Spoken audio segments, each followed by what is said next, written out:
The transport trucks rumbled through the iron gates of Camp Ritchie, Maryland, their diesel engines coughing exhaust into the cold March air of 1945. Hauptmann Klaus von Steinberg sat rigid in the back of the lead vehicle, his gray Wehrmacht uniform stained with mud from the Ardennes and dried blood from wounds that still ached despite 3 weeks of basic medical treatment. At 32, he carried himself with the bearing of Prussian military aristocracy. 3 generations of von Steinbergs had served the German military with distinction. Now he was a prisoner, and the shame of it burned hotter than any physical pain. Before we jump back in, tell us where you're tuning in from. And if this story touches you, make sure you're subscribed, because tomorrow I've saved something extra special for you. The trucks lurched to a stop. American guards opened the rear gates, and von Steinberg stepped down carefully, favoring his left leg where shrapnel had torn through muscle during the failed winter offensive. He expected shouting, perhaps rifle butts driving them forward like cattle. Instead, an American officer approached with measured steps, his uniform crisp despite the muddy conditions. Guten Morgen, mein Herren, the American said in flawless German, his accent carrying the refined tones of Berlin rather than the harsh Bavarian drawl von Steinberg had expected from propaganda descriptions of American incompetence.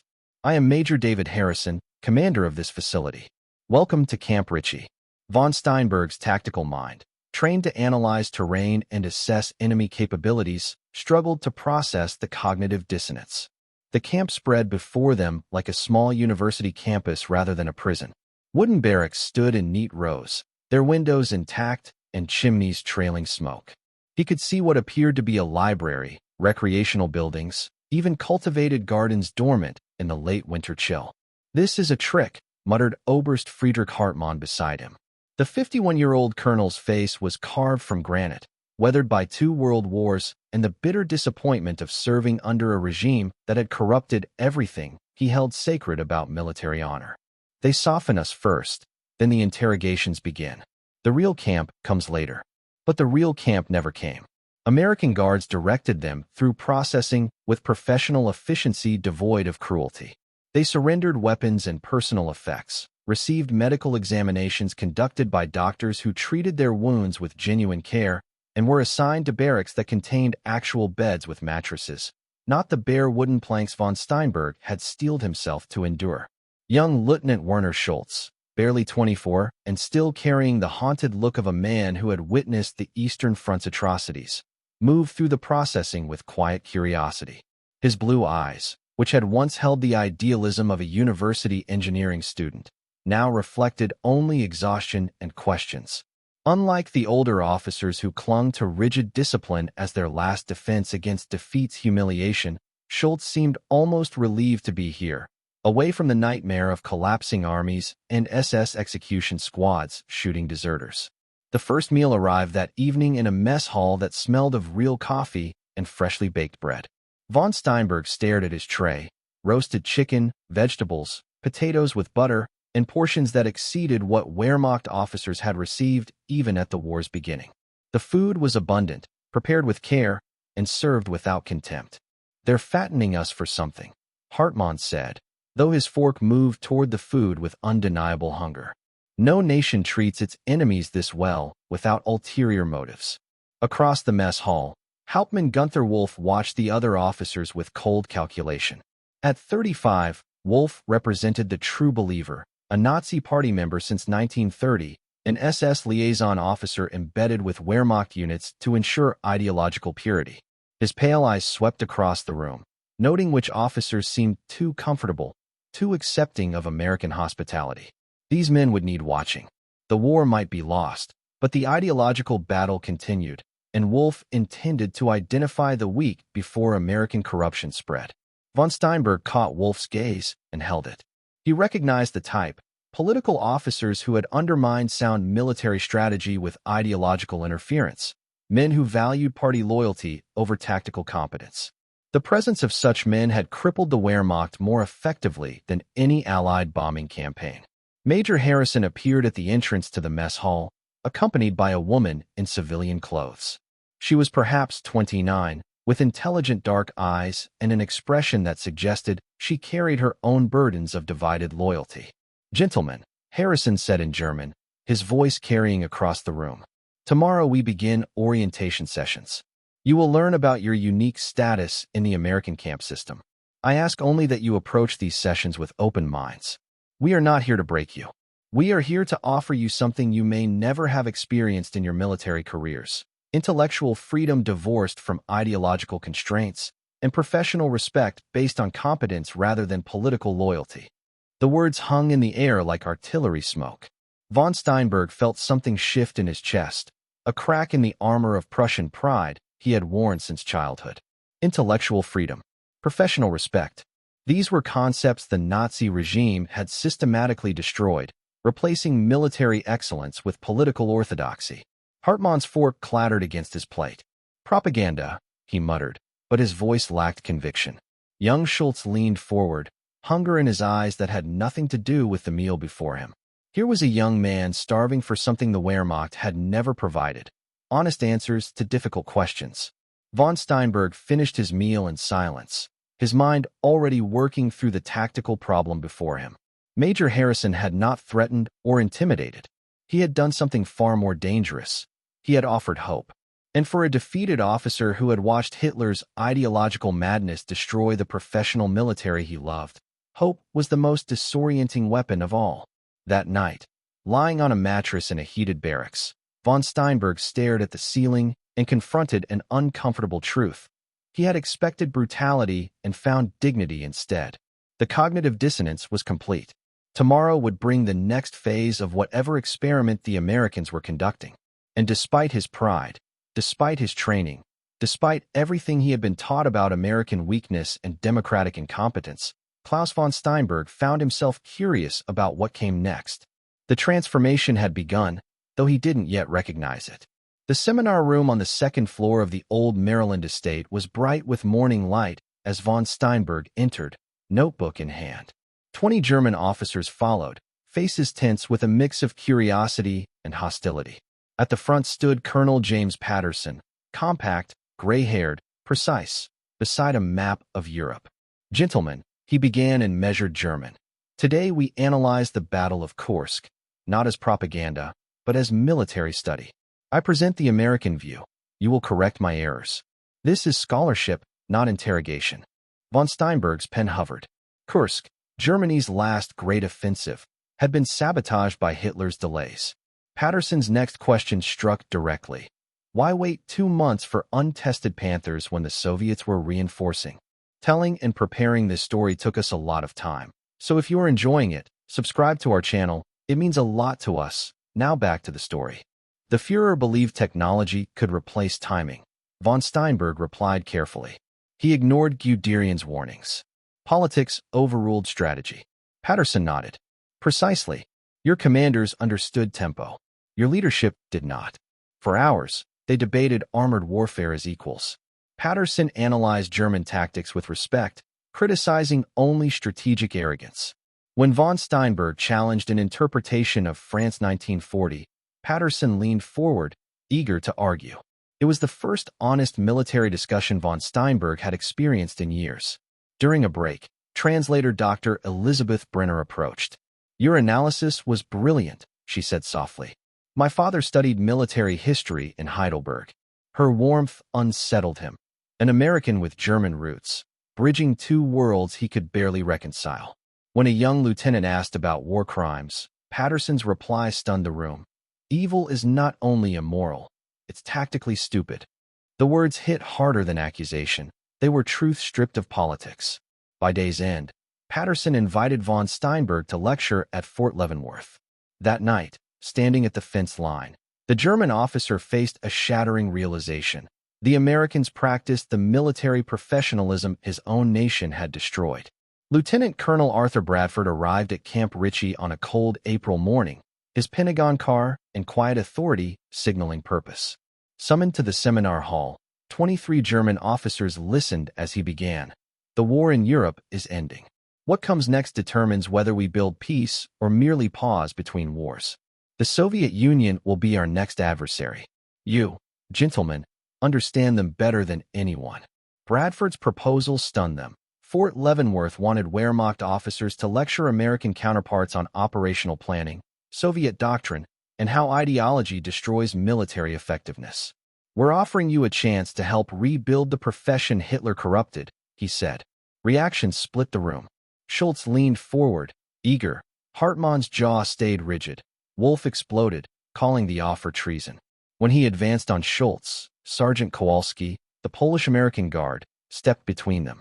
The lieutenant's entitled to his opinion, he said. That's how democracy works.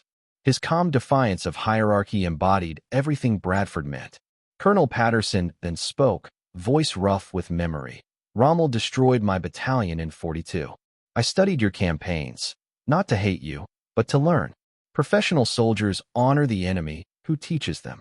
His humility cut through ideology more powerfully than any argument. Elizabeth Brenner added softly, my family is starving in the Soviet zone. Whether we teach or not, suffering continues. The question is whether we build something better. Hartmann rose, torn. Hitler destroyed the honor we served. Teaching Americans might preserve it, but my loyalty must stay with the Germany we failed. Schultz disagreed. My classmates died for nothing. If sharing knowledge prevents others from repeating our mistakes, that's honor. Von Steinberg felt the decision turn toward him, between past and future, loyalty and integrity. By dawn, he knew. True duty now meant choosing principles over nation. Fort Leavenworth Command and General Staff College rose from the Kansas plains like an intellectual fortress.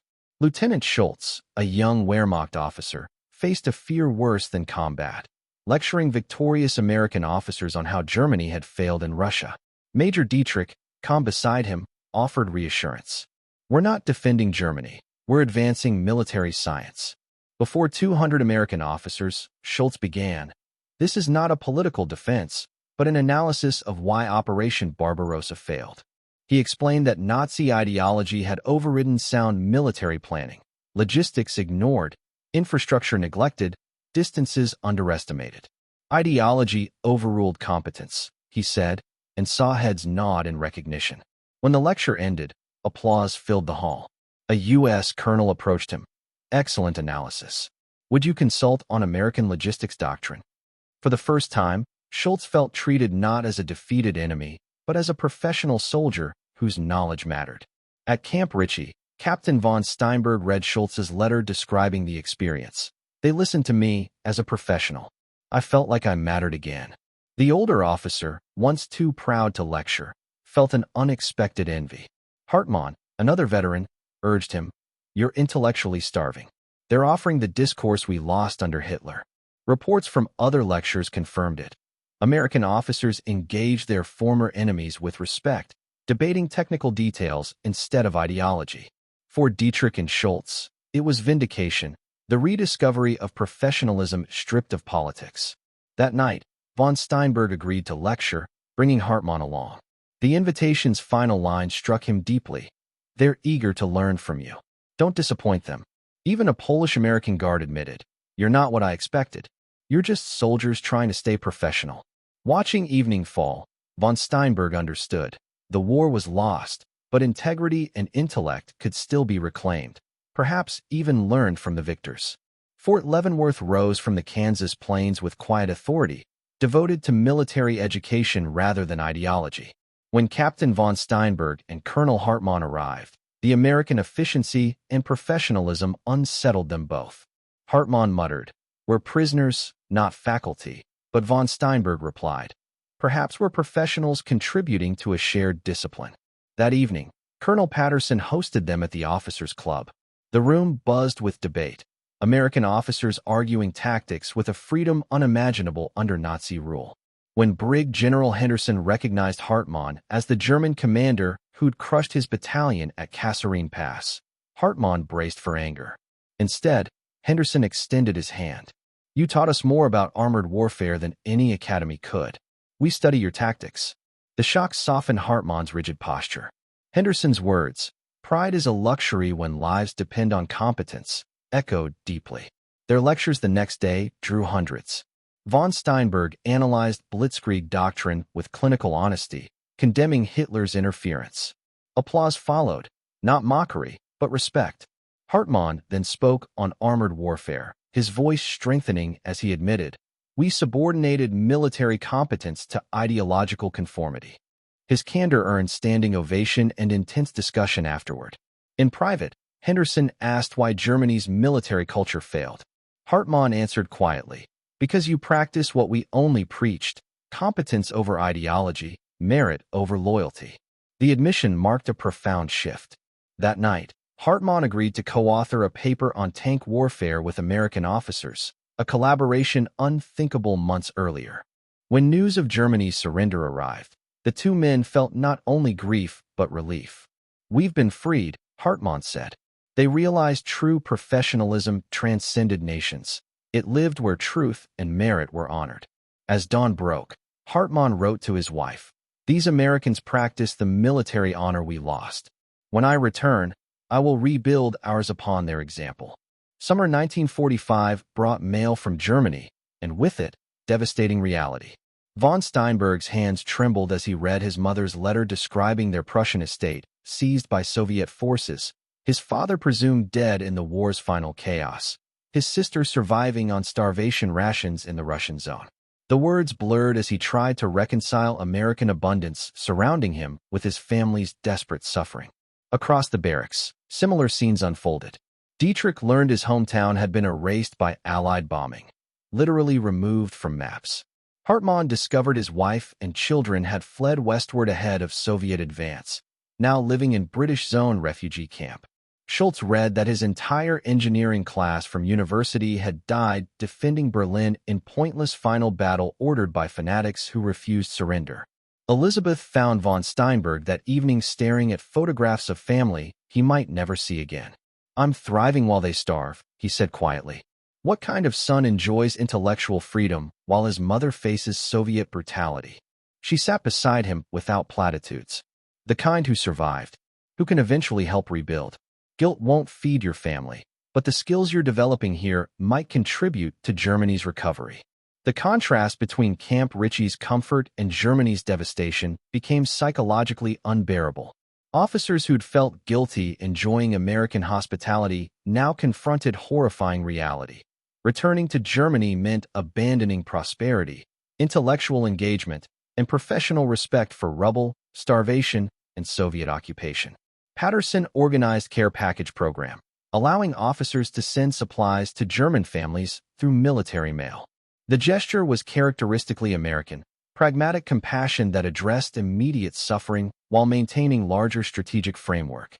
But packages couldn't bridge the growing chasm officers felt between their American present and German past. Wolf, before his removal to another facility, had exploited family suffering to argue that accepting American comfort constituted betrayal. But his message rang hollow to officers who recognized that imprisonment might have saved them from Germany's final catastrophic collapse. Better to survive with ability to eventually contribute to reconstruction than die uselessly in Berlin's ruins. Hauptmann wrote to his wife encouraging her to consider eventual immigration to America, words that would have been unthinkable months earlier. "I have found here what Germany destroyed," he wrote. "Not just material prosperity, but respect for human dignity and professional competence divorced from ideological corruption. If we can build new life in a nation that honors these values, perhaps something good can emerge from this catastrophe." Metzger's journal entries grew increasingly philosophical. American treatment of German prisoners reveals cultural values superior to Nazi ideology in every measurable dimension. Generosity toward defeated enemies, respect for professional competence, intellectual freedom, material abundance achieved through democratic capitalism rather than conquest. These aren't propaganda claims, but observable realities. The question facing us is whether we can acknowledge these truths without betraying loyalty to suffering families and destroyed homeland. Bradford arrived with new proposition that addressed exactly this tension.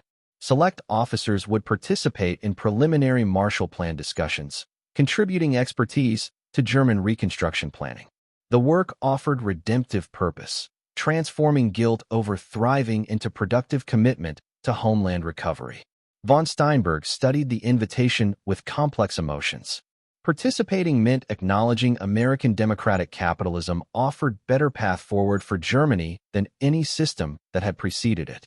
It meant choosing future over past, pragmatic reconstruction over bitter resentment, and American partnership over German isolation.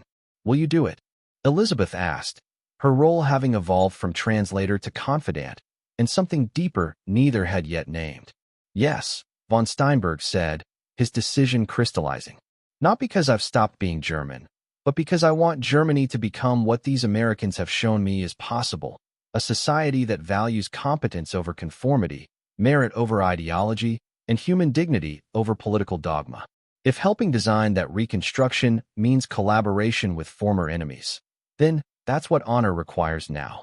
The survivors' guilt remained, heavy as Prussian winter, but it was transforming into determination to honor losses through commitment to building better Germany from the ruins. The letters from home had deepened the contrast between American values and German devastation. Paradoxically, this made the transformation more rather than less complete, because officers now understood viscerally that American prosperity and freedom weren't accidents, but systematic results of democratic values worth embracing. Fall 1945 transformed Camp Ritchie into Impromptu Policy Institute as Bradford's Cold War strategy crystallized. German officers received unprecedented security clearances to access classified reconstruction planning documents. The irony wasn't lost on participants. Defeated enemy officers helping design their nation's reconstruction along American democratic principles. Von Steinberg contributed detailed analysis of German railway infrastructure, identifying repair priorities and capacity calculations. His technical expertise proved invaluable to American planners struggling to understand European transportation networks' complexity. Working 12-hour days, he channeled grief and guilt into constructive planning, finding redemptive purpose in technical problems that had clear solutions. Hauptmann provided military assessment of Soviet intentions based on Wehrmacht intelligence from Eastern Front campaigns. His analysis, detailed and unflinching about Soviet capabilities and territorial ambitions, became foundational document for American strategic planning. The work transformed his military expertise from destructive to constructive purpose, finally serving professional military analysis rather than ideological conquest. Dietrich's logistics brilliance received full recognition as American officers requested his permanent assignment to Reconstruction Planning Team. His efficiency systems, developed through managing Wehrmacht supply operations, became models for Marshall Plan distribution networks.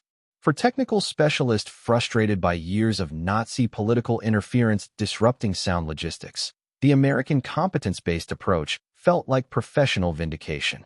Metzger wrote position paper on German cultural receptivity to democratic reforms, analyzing social psychology of defeated population and recommending approaches for democratic institution building. The document became influential among American policymakers designing occupation governance structures. His scholarly perspective framed Reconstruction challenges in historical context that helped Americans avoid mistakes previous occupying powers had made. Schultz proposed innovative program for integrating returning Wehrmacht soldiers into civilian economy, drawing on his engineering background and understanding of German technical education systems. American planners embraced the proposal, incorporating elements into Reconstruction planning.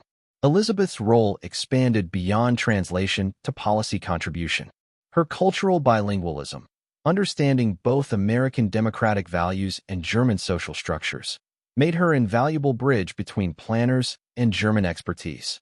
She facilitated discussions where cultural nuances critical to successful policy implementation became visible. The work created unexpected bonds between German officers and American planners who increasingly viewed them as colleagues rather than former enemies. Shared professional challenges, how to rebuild destroyed infrastructure, feed starving populations, establish democratic institutions in totalitarian ruins, transcended recent adversarial relationship. Wolf's final confrontation came when he discovered the Marshall Plan work. He confronted von Steinberg in the barracks with accusations of treason so venomous that physical altercation seemed inevitable. But Sergeant Kowalski intervened with authority that surprised everyone, including himself. "Hauptmann Wolf, you're done here," Kowalski said in his broken German. "These officers are helping rebuild Germany. You're just nursing ideology that got your country destroyed. There's the difference." Wolf's removal to different facility marked ideological purge. True Nazi believers separated from professional soldiers willing to embrace democratic reconstruction. His absence lifted oppressive weight officers hadn't fully recognized they'd been carrying. Bradford privately revealed to senior German officers that post-war Germany would need leaders who understood democratic governance. Implicit offer of future roles in Reconstruction administration. The Germans recognized this as Cold War calculation serving American strategic interests. But it also served German recovery, making pragmatic partnership rather than ideological purity the path forward. First Marshall Plan preliminary reports cited German officer contributions prominently, giving them tangible sense of positive impact. Von Steinberg read his railway analysis incorporated into official planning documents and felt satisfaction unlike any military victory had provided. This work honored his family's suffering by contributing to solutions rather than perpetuating destruction. Elizabeth and von Steinberg worked together late into evenings. Their professional collaboration deepening into emotional connection neither could fully acknowledge, while international law prohibited relationships between enemy nationals and American citizens. But the connection was undeniable, built on shared commitment to reconstruction and mutual recognition of each other's courage in navigating impossible cultural positions. The Marshall Plan work transformed officers from defeated enemies into essential partners in Reconstruction. They were helping design Germany's democratic future, applying American principles to German recovery, and demonstrating that former adversaries could collaborate when united by shared values transcending national boundaries. Redemption came not through denial of German identity, but through commitment to building better Germany based on democratic values American captivity had revealed. The mathematics of Reconstruction planning proved that competence and goodwill could transform catastrophe into opportunity, if pride and ideology didn't prevent pragmatic partnership. March 1946 arrived with cruel irony. Major Harrison assembled officers for announcement everyone anticipated but nobody wanted. Repatriation would begin within 6 months per international agreements requiring prisoner return to homelands. The news should have brought joy, freedom, family reunions, return to familiar culture. Instead, stunned silence filled the meeting hall. Von Steinberg felt the announcement like physical blow. Nearly a year of American captivity had provided intellectual freedom, professional respect, material abundance, and democratic values he'd never experienced in Nazi Germany. Returning to destroyed, occupied, impoverished homeland felt like exile from paradise rather than liberation from captivity. That night, he composed Immigration Petition, eloquent document explaining that America represented not comfort, but principles he wanted to embrace. I request permission to remain in the United States, renounce German citizenship, and eventually become American citizen. This request isn't betrayal of German identity, but recognition that America embodies professional and personal values I wish to serve. Military honor traditionally meant loyalty to nation of birth. I've discovered that true honor means loyalty to principles regardless of which nation practices them most faithfully. Hauptmann submitted similar petition, noting bitter irony that he felt more loyalty to nation that defeated him than to fatherland that corrupted everything he held sacred. Prussian military tradition I served claimed to value competence, honor, and professional excellence. American democracy actually practices these values. I wish to contribute to society that honors what Germany only preached. 23 officers submitted collective petition requesting permanent residence. Their arguments varied in detail but shared fundamental recognition. American society offered opportunities for professional contribution, intellectual freedom, and human dignity that destroyed Germany couldn't provide for decades. Elizabeth became emotional center of crisis. Her developing relationship with von Steinberg faced impossible barrier. International law prohibited American citizens marrying enemy nationals during occupation period.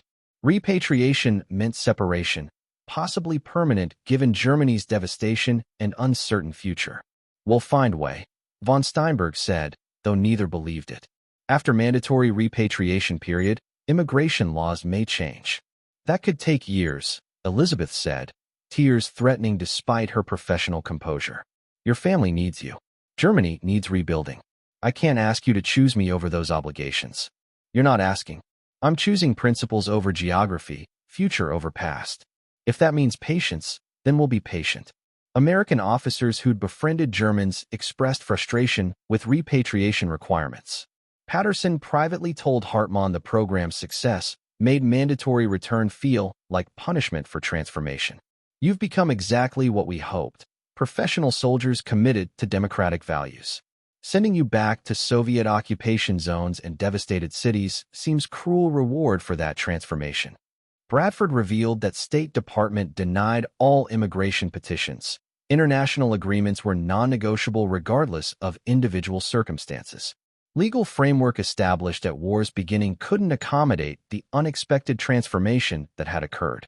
Schultz proposed pragmatic alternative: return to Germany as required, maintain American contacts through correspondence, apply American principles to reconstruction work, and eventually immigrate legally once occupation restrictions lifted. His maturity impressed older officers still struggling with emotional rather than practical responses. Dietrich received an informal offer from U.S. Army to return as civilian consultant after mandatory repatriation periods served. The proposal suggested American authorities recognized value of maintaining relationships despite legal requirements for immediate repatriation. The final seminar at Camp Ritchie marked the end of a remarkable experiment. The farewell lectures brought together former enemies, German officers and American instructors, in a shared demonstration of military scholarship free from ideology. Yet beneath the intellectual pride ran quiet grief. Packing their belongings, the Germans knew they were leaving a society that had treated them with respect and honesty, unlike the one they'd served. Colonel Metzger wrote in his journal, "We face exile from a paradise discovered in captivity. If democratic principles are truly universal, we must prove they can survive beyond the society that taught them." When repatriation came in 1946, the return felt like exile. Germany lay in ruins, cities bombed, families broken, millions displaced. Von Steinberg's home was gone, his father missing, his mother aged beyond recognition. His sister could not understand his transformation. "You speak of the Americans as friends," she said. "They destroyed us." He answered quietly, "They showed me what we might become." Many officers struggled to reconcile admiration for their captors with loyalty to their homeland. Civilians resented them for their comfortable captivity, while former comrades still clung to Nazi illusions. Yet among ruins, a few began rebuilding. Schultz organized refugee relief with American efficiency. Dietrich reformed logistics systems for reconstruction. Metzger taught military history at a provisional university, introducing analytical honesty over propaganda. They formed a quiet network, writing letters, exchanging papers, keeping alive the values they had learned in captivity: merit, integrity, respect for truth. American mentors like Patterson and Bradford stayed in contact, providing guidance and support. Elizabeth Brenner risked her career smuggling their letters, sustaining the fragile bridge between nations. As West Germany emerged, these men became seeds of transformation. Von Steinberg advised democratic reformers. Hauptmann helped shape Bundeswehr officer training around professional ethics. Schultz and Dietrich rebuilt physical infrastructure while embodying new moral foundations. Metzger's later memoir, Prisoners of Honor, told their story to the world, proving that victory built on generosity could achieve what conquest never could. By the 1950s, the network's influence was visible in West Germany's recovery and democratic rebirth. Von Steinberg eventually returned to America, sponsored by Patterson, and married Elizabeth. Their wedding, attended by both German and American officers, symbolized reconciliation born of respect. Hauptmann became liaison between the U.S. Army and the new Bundeswehr, ensuring that shared professionalism replaced old enmity. In 1965, veterans from both sides gathered at Camp Ritchie to commemorate the experiment's success. "We gained allies not through force," von Steinberg said, "but through the courage to treat the defeated with dignity." Decades later, his children would serve in the U.S. military, completing the transformation their father began in captivity. Metzger's final words summarize their legacy. "America conquered us not with power, but with example. In defeat, we found liberation, not from chains, but from falsehood." Up next, we have two more incredible stories that are waiting for you. Just click the image you want to watch, and it will take you there. If you enjoyed this video, make sure to subscribe. It would mean a lot.